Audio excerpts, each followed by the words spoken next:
ng Noche Buena at mga aginaldo ang inaabangan ng mga Pilipino tuwing Pasko.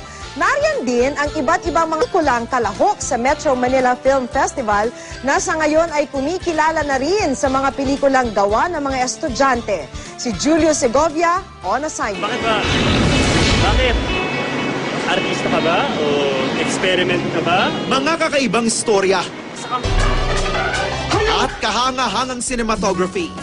Yan ang tampok sa ilang short films ngayon na gawang Pinoy. Pero ang mas nakakabilib, ang mga obrang ito, likha ng mga estudyante. Dalawa lamang ang mga pelikulang ito sa 8 entries na naglalaban-laban para sa Best Student Short Film ng New Wave o Independent Film category, ang pinakabagong edisyon sa taon ng Metro Manila Film Festival.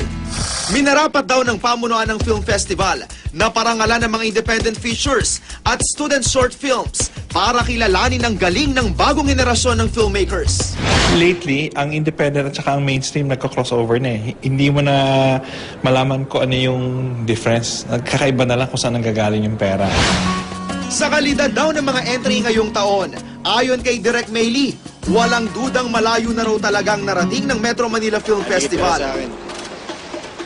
Taong 1975 na magsimula ang film festival na ito, si dating Pangulong Joseph Estrada ang bumida sa unang pelikulang nagkamit ng parangal na Best Film sa MMFF.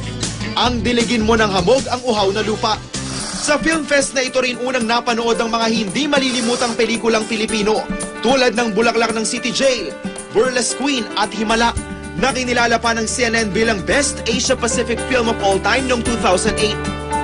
1984 naman ang unang magasik ng takot ang Shake, Rattle and Roll na ngayon nasa ika-13 yugto na. Sa paglipas ng panahon, ang taunang Film Fest tila naging patimpalak na rin ng special effects at paligsahan ng sequels at remakes. Kapansin-pansin din ang pagdami ng mga kalahok na fantasy films. Para siyang tiyangge na uso sa Christmas, fruitcake. Alam mo yun. Same thing with Metro Manila Film Fest. Papatok lang itong mga fantasy films sa Pasko. Is it a showcase or is it an opportunity for producers to earn? I believe the mass also deserve quality entertainment. Entertainment na pinag-isipan. Sa pagkilala sa student short film sa Metro Manila Film Fest simula ngayong taon, umaasa ang pamunuan ng festival na manunumbalik ang sigla ng industriya sa tulong na rin ng mga kabataan.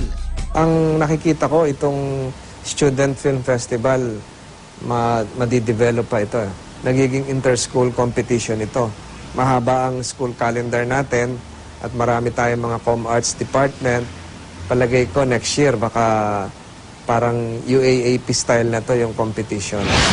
Ang Metro Manila Film Festival hindi lamang bumubuhay sa industriya ng pelikula sa Pilipinas, kundi naging parte na rin ng kulturang Pilipino tuwing Pasko.